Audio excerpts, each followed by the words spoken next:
Hello बच्चों, good morning. आज हम पढ़ने वाले हैं वाष्पीकरण को प्रभावित करने वाले कारण। वाष्पीकरण बेटा क्या होता है, मैं आपको पहले बता देता हूँ कि जब द्रव वाष्प में परिवर्तित हो जाता है तो बेटा उसको बोलते हैं वाष्पीकरण। क्या बोलते हैं? वाष्पीकरण। मतलब जल है, जल रखा हुआ है, अब वो उड़ गया, मतलब वाष्प बन गया, हवा में चला गया, भाप बन गया, तो उसको बोलते हैं वाष्पीकरण हो जाना। कि यार जल का क्या हुआ, जल तो भाप बन गया। तो आप क्या बोलोगे? अगर पानी रखा हुआ है, आपने धूप में पानी रख दिया, ठीक है, बाहर और एक कटोरी के अंदर, और शाम को आपने देखा तो पूरा जो पानी है मान के चलो वो उड़ गया, तो आप क्या बोलोगे क्या हुआ? तो आप ये बोलोगे, जनरल भाषा में सब बोलेंगे क्या हुआ, पानी उड़ गया। हाँ, जो थोड़ा पढ़ा लिखा होगा वो बोलेगा जब जल जो है भाप बन गया। लेकिन जो प्रोसेस है, जो प्रक्रिया है, उसे क्या बोलते हैं? प्रक्रिया को उसे बोलते हैं बेटा वाष्पीकरण। ठीक है भाई, जिसके जो द्वारा ये हुआ तो आप बोलोगे जी इसका तो वाष्पीकरण हो गया। तो कोई आपसे पूछेगा घर में मम्मी या पापा के, वाष्पीकरण बेटा क्या? आप बोलोगे जब भी जल जो है वो भाप बन जाता है किसी वजह से, कोई आउटर सोर्स की वजह से, गर्माहट की वजह से, चाहे वो सूरज की गर्मी हो, चाहे वो हम कोई गर्मी दे रहे हो, तो उस जो प्रक्रिया, जो प्रोसेस, उसको बोलते हैं वाष्पीकरण। जैसे ही वाष्पीकरण समुद्र में होता है, पानी का बादल बन जाते हैं, तो इसी तरह जब भी कभी कोई द्रव बेटा बनता है, भाप, उसको बोलते हैं क्या? जब भी कोई द्रव बनता है भाप, उसे बोलते हैं वाष्पीकरण। ठीक है बेटा, आगे चलते हैं। अब एक चीज़ और है, वाष्पीकरण में जो क्या होता है कि इसमें डिपेंड करता है उसके जो वाष्पीकरण की जो परिवर्तन की जो जो कंडीशंस हैं वो भी अलग अलग हैं। आप अगर एक, मैं पहले बता देता हूँ क्या पढ़ने वाले हैं। अगर आप एक गिलास में पानी रखो, ठीक है, एक आप कटोरी में पानी रखो और एक आप थाली में पानी रखो, कहाँ रखो? अपनी छत पर। इन दिनों आजकल जितनी गर्मी पड़ रही है, तो आप देखोगे शाम को कि कौन जल्दी वाष्पीकरण में, किसका पानी जल्दी कन्वर्ट हो जाता है, बदल जाता है, या कौन जल्दी सूख जाता है, या किसका पानी जल्दी उड़ जाता है। तो आप तो एक आइडिया भी लगा लोगे, थोड़ा सा आइडिया लगा भी लोगे इजीली, कि किसका पानी जल्दी भाप बन के उड़ जाएगा। तो चेक करना, मुझे बताना। और यही चीज़ अगर आप बरसात के दिनों में करते हो तो किसका पानी जल्दी उड़ेगा और कितना टाइम लगेगा? पहले वाले में कितना टाइम लगा, दूसरे वाले में कितना टाइम लगा। तीसरी कंडीशन ये है कि सर्दियों में, अगर ये चीज़ सर्दियों में करें तो क्या होगा? तो बेटा ये आपको अच्छी तरह पता है कि जब ज़्यादा धूप होगी तो जल्दी पानी उड़ेगा।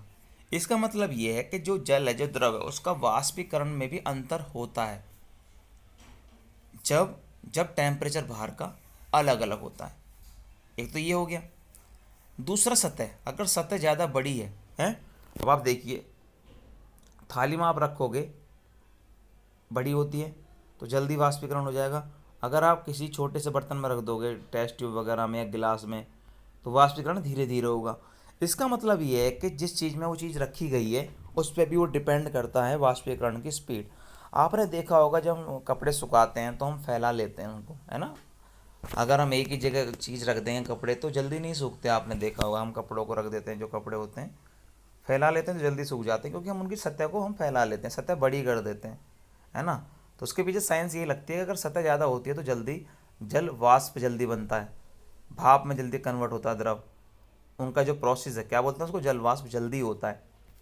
ठीक है, तो आपने समझा कि एक तो सतह अगर छोटी हो, बड़ी हो, उस पर जल वाष्प पर डिपेंड करता है, और टेम्परेचर पर डिपेंड करता है कि बाहर कैसा टेम्परेचर है। ठीक है, तो हम यही सब अब पढ़ने वाले हैं। ठीक है बेटा, तो उन्होंने ये बताया कि परख नली लो, एक एक छोटा सा मतलब चीनी प्याली लो, उसको अलग अलग जगह रख दो, अलमारी में रख दो, वो जो मैंने बताया उसको। ठीक है, और जितनी दिनों में वाष्पीकरण होता है वो नोट करो। तो ये तो आपको पता ही लग गया कि अगर धूप ज़्यादा है या मतलब जहाँ पे गर्मी ज़्यादा है वहाँ पर भाप जल्दी बनती है। ठीक है बेटा, आगे चलते हैं। और ये तो आप जानेंगे, पता ही लग गया कि वाष्पीकरण क्या होता है। ठीक है, ये भी पता लग गया आपको, बहुत बढ़िया। यही मैंने बता दिया कि अगर सतह सतह जो है, सतह बेटा, सतह अगर आप बढ़ा दोगे तो वाष्पीकरण भी बढ़ जाता है। ठीक है, कपड़े सुखाने वाला भी मैंने आपको बता दिया, वेरी गुड। आगे चलते हैं, तो अपन बाकी तो मैंने बता दिया। अच्छा, आपको पता है कि ऐसा क्यों होता है कि वाष्प क्यों बन जाता है जल्दी? वो रीज़न ये है कि जो पानी होता है, पानी जब हम इस कपड़े सुखाए मान के चलो, तो जो पानी है ना वो क्या करता है, ऊष्मा ले लेता है आसपास से और भाप बन जाता है। ठीक है, ये आपको पता है कि भाई गर्मी चाहिए भाप बनने के लिए।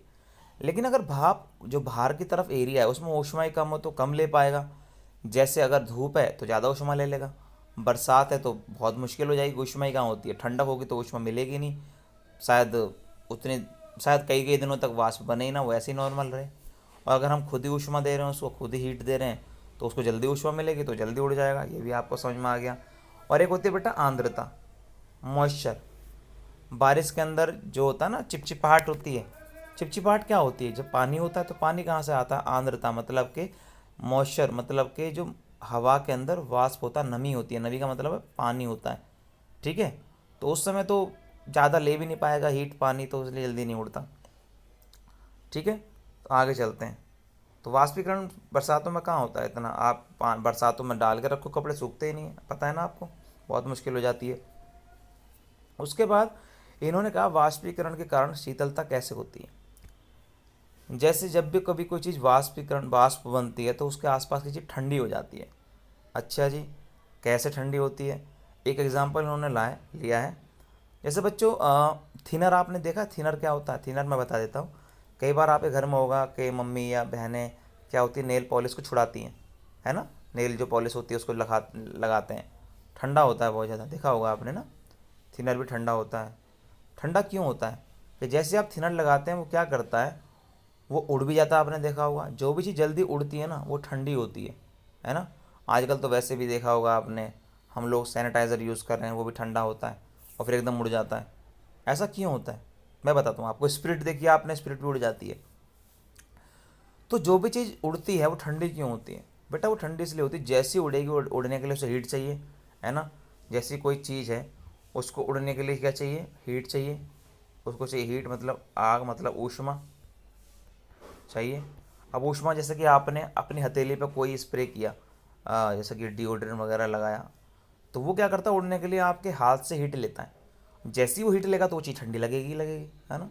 अब ये तो नहीं कि हमेशा ठंडी लगती है, तो जैसे ही वो उसको लेगा तो वो चीज़ ठंडी लगेगी, फिर वो ऊष्मा फिर बॉडी अपनी जगह दे देती है, तो इसीलिए वो चीज़ें ठंडी लगती हैं। तो ये आपको क्लियर हुआ कि ठंडी क्यों लगती हैं। ठीक है, अब एक बात बताइए, जब धूप पड़ती है, कुछ लोग छत पे सोते होंगे, जैसे आजकल भी सोते होंगे बहुत से बच्चे, तो पूरी छत गर्म हो जाती है। गर्म क्यों हो जाती है, और दिन में ठंडी क्यों होती है सुबह सुबह। तो सुबह सुबह बेटा ठंडी इसलिए होती है कि जो रात में थोड़ा सा मॉइस्चर होता है, तो जो छत होती है या मिट्टी होती है या जो भी होता है सीमेंट की चीज़ें, वो उसको अवशोषित कर लेती हैं, ठंडी हो जाती हैं। दिन के अंदर जब वाष्प बनती है उन चीज़ों की, तो वो आसपास की चीज़ों से क्या करते हैं, हीट ले लेते हैं और वाष्प बन जाते हैं। और फिर जब हीट ले लेंगे तो वो चीज़ अपना हम से गर्म हो जाएगी, फिर हम रात को फिर उसमें पानी डालते हैं ठंडा करने के लिए, बस। और नेक्स्ट है, गर्मियों में हम सूती कपड़े क्यों पहनते हैं। आपको पता है कि जो सूती कपड़े होते हैं, जो कॉटन के कपड़े होते हैं, वो पानी को क्या करते हैं, ऑब्जर्व कर लेते हैं। ठीक है, चलो जी, पानी को ऑब्जर्व कर लिया, इससे क्या हुआ, इससे ये हुआ कि जब पानी कपड़ों में होगा तो बाहर हीट होगी तो पानी वाष्प बनने की कोशिश करेगा, बिल्कुल वाष्प बनेगा। तो जब वाष्प बनेगा उसको तो हीट चाहिए, अब हीट कहाँ से लेगा, वो हीट आसपास से लेगा, जहाँ से भी उसको मिलेगी। और आसपास सबसे पास क्या होती है, वो हमारी बॉडी में हीट होती है। ऑफ कोर्स वो आप आसपास का टेम्परेचर से भी लेगा, लेकिन हमारी बॉडी से भी लेगा, जब हमारी बॉडी से वो एकदम हीट खींचेगा तो हमें ठंडक लगती है। तो आप जान गए कि हमें ठंडक क्यों लगती है। ठीक है,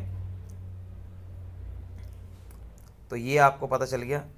दूसरी बात देखिए आप बेटा, बर्फ़, जो बर्फ़ का गिलास है, नेक्स्ट है बर्फ़ के गिलास के, जैसे हमने बर्फ़ का गिलास या कोई भी ठंडा पानी लिया उसको रख दिया, तो उसके आसपास छोटी छोटी बूंदें बन जाती हैं। ऐसा क्यों होता है, कभी सोचा आपने। जैसे ही आपने कोई ठंडा रसना का, आजकल पीते भी होंगे ठंडे बच्चे, वैसे पीना नहीं चाहिए, लॉकडाउन में आजकल मना किया हुआ ठंडे पीने के लिए।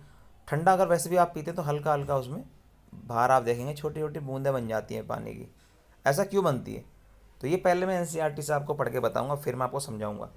ठीक है, देखिए, किसी बर्तन में हम बर्फ़ जल लेते हैं, ठंडा पानी, जल्दी ही बर्तन की बाहरी सतह पर जल की बूंदें नज़र आने लगती हैं या लगेंगी, जो भी है। वायु में उपस्थित जल वाष्प की ऊर्जा, देखिए, वायु में उपस्थित जल वाष्प की ऊर्जा मतलब कि बाहर हवा में थोड़ी गर्मी होती है। ठीक है, तो आपको पता है ऊर्जा ठंडे ठंडे पानी के संपर्क में आकर कम हो जाती है और यह द्रव अवस्था में बदल जाती है, जो हमें जल की बूंदों के रूप में नजर आता है। होता क्या है, ये मैं फिर रिपीट कर देता हूँ आपको। वायु में उपस्थित जल वाष्प की ऊर्जा, भार है गिलास के आसपास की, उसकी जो जल वाष्प होता है ना, उसकी जो ऊर्जा होती है, जल वाष्प जब हवा में होता है तो भाई उसमें कोई ना कोई ऊर्जा तो वो लेता ही है ना, पीछे बताया कि उसे गर्माहट चाहिए। जो ऊर्जा होती है पानी के संपर्क में आकर कम हो जाती है। जैसे पानी, भाई पानी का है, ठंडा पानी है, तो जैसी पानी के संपर्क में आती है वो कम हो जाती है, और जैसी कम हो जाती है तो उसके आसपास वो लिक्विड फॉर्म में दिखाई देती है, मतलब वो उड़ रही होती है, लेकिन जैसी गिलास देखा उसने, ठंडक देखी, तो वो वहीं रुक गई। ठीक है, उसकी जो हीट है वो कम हो गई, तो हमने वो जल की बूंदों में दिखाई देने लगी है। इसके लिए एक अच्छा एनिमेशन मैं आपको बताऊंगा यूट्यूब का, ये और अच्छी तरह आपको समझ में आएगा। ठीक है, तो बेसिकली ये आज का जो चैप्टर है वो हमने इसको, जो मेन चैप्टर पहला हमने ख़त्म कर लिया। अब कुछ चीज़ें हैं इसके अंदर जो बिल्कुल दिए, इसे भी जाने, ये भी इम्पोर्टेंट है बेटा। क्या है मैं पढ़ के बताऊंगा, समझाता भी जाऊंगा। सर स्टार्ट करें। हाँ, अब वैज्ञानिक पदार्थ की 5 अवस्थाओं की चर्चा कर रहे हैं। बॉस आइंस्टाइन, कंडेंसेंट, ठोस, द्रव, गैस और प्लाज्मा। बेटा प्लाज्मा क्या है इन्होंने पूरा का पूरा बताया है। देखते हैं, पढ़ते हैं इसको बेटा, स्टार्ट करते हैं, समझ में आएगा, बिल्कुल आएगा, आप कोशिश करें, मैं भी पूरी कोशिश करता हूँ आपको समझाने की। इन्होंने कहा है, यहाँ से मैं स्टार्ट कर रहा हूँ। इस अवस्था में कण अत्यधिक ऊर्जा वाले और अधिक उत्तेजित होते हैं। प्लाज्मा का जो पॉइंट होता है उसमें बहुत ज़्यादा उत्तेजित होते हैं, भागने के लिए तैयार होते हैं, और उनके बीच में गतिज ऊर्जा ज़्यादा होती है। गतिज ऊर्जा ज़्यादा होगी तो भागने की कोशिश तो करेंगे। यह कण अनिकृत गैस के रूप में होते हैं, मतलब ये तो आपको पता ही है, गैस में ज़्यादातर कण भागने की तरफ होते हैं, तो ये गैस के रूप में ही होते हैं, कोई दिक्कत नहीं है। फ्लोरोसेंट ट्यूब, मैं बता देता हूँ दोबारा से, यहाँ से फ्लोरोसेंट ट्यूब और नियॉन बल्ब में प्लाज्मा होता है। जो बेटा ट्यूब होती है ना फ्लोरोसेंट, आपने देखा होगा कि आपने पता है, जो ट्यूब होती है उनके अंदर एक गैस होती है, पता है ना आपको, जो जलती थी, अब तो खैर एलईडी के सारी आ गई हैं जो ट्यूबलाइट वगैरह है, तो इसके अंदर कुछ होता है, बल्ब वगैरह में भी। जैसे हम उनको मारते तो आवाज़ आती है बुड़ुंग की, है ना एकदम, तो वो क्या होती है, वो गैस बाहर निकलती है इतनी स्पीड से कि उसमें आवाज़ करती है। ठीक है, नियॉन बल्ब, बेटा देखो नियॉन बल्ब के अंदर नियॉन गैस होती है, जो नियॉन बल्ब होता है उसमें नियॉन गैस होती है, और फ्लोरोसेंट ट्यूब के अंदर हीलियम या कोई गैस होती है। फ्लोरोसेंट आप समझते हैं ना, फ्लोरोसेंट बेटा, जो फ्लोरोसेंट ट्यूब होती है, ठीक है, हीलियम या अन्य गैस होती है। और फ्लोरोसेंट जो है उसके ट्यूब जो होती है, आप उसे यूट्यूब पर डालेंगे तो भी आपको पता लग जाएगा, लेकिन अगर आप जानना चाहेंगे तो मैं आपको लिंक दे दूंगा। अंदर हीलियम में कोई गैस होती है।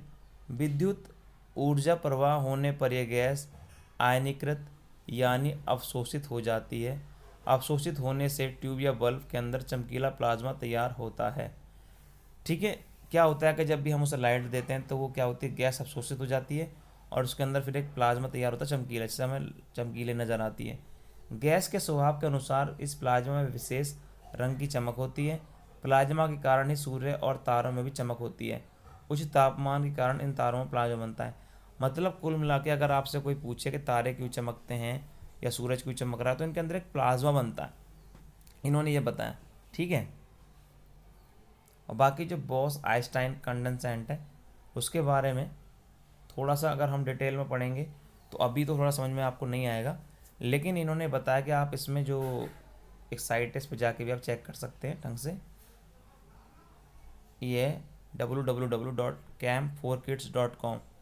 ठीक है, इसमें आपको डिटेल पता लग जाएगी, बाकी प्रॉब्लम हो तो बताया तो जाएगा ही। तो हमने बच्चों क्या क्या पढ़ा, हमने पढ़ा द्रव्य सूक्ष्म कणों से मिलकर बना होता है। ठीक है, सूक्ष्म कण छोटे छोटे कण होते हैं, द्रव्य बनता है उससे।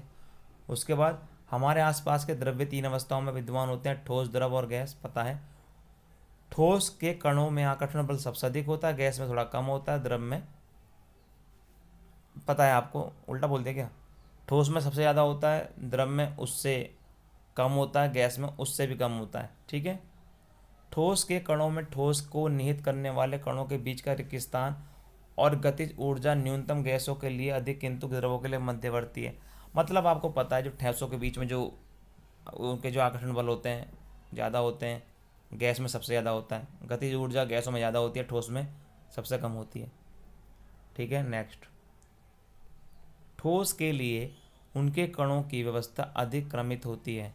भाई ठोस में जो कण होते हैं बड़े तरीके से बैलेंस तरीके से सीरियल में लगे होते हैं, लिक्विड में थोड़ा कम होते हैं, गतिज ऊर्जा ज़्यादा होती है उनकी, सबसे ज़्यादा गैस में होती है, तो उसमें तो बिल्कुल ही नहीं होती।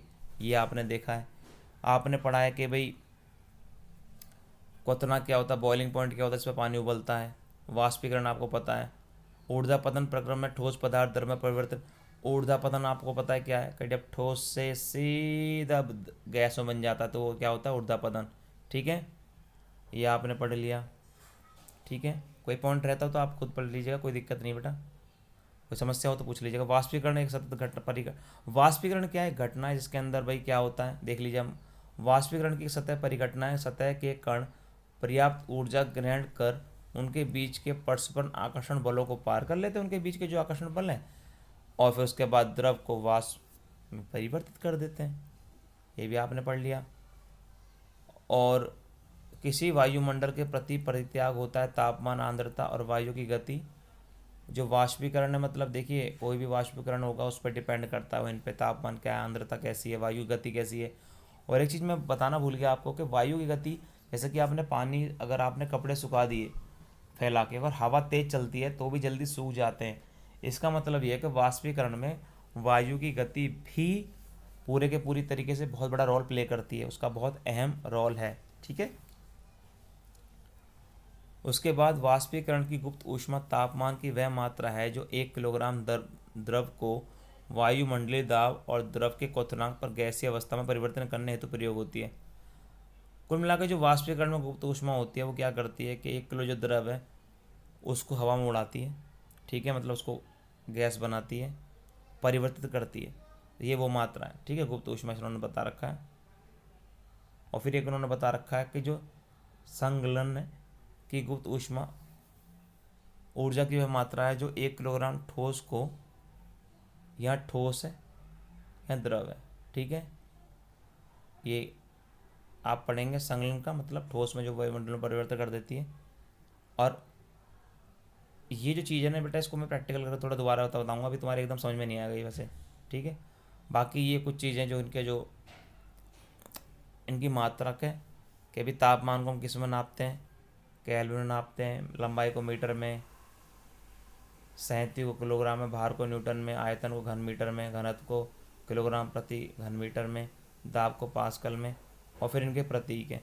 ठीक है, तापमान को केल्विन लिखते हैं हम, लंबाई को मीटर में डाल देते हैं। ठीक है, ये सब इन्होंने दे रखा है। बाकी ये क्वेश्चन आंसर है, इसको मैं अभी आपको PDF में दे दूंगा, इनको आप कॉपी में कर लीजिएगा। ठीक है बेटा, तो पहला चैप्टर ये समझ में आ गया होगा आपको। आई विश आगे चलते हैं, नेक्स्ट कल से शुरू करेंगे, कल या परसों से, फिर टेस्ट ले लेंगे। ठीक है, तो इसको काम कर लीजिएगा, फिर मैं टेस्ट ले लूँगा, पहले आप अपना काम कॉपी में करके दिखा दीजिएगा।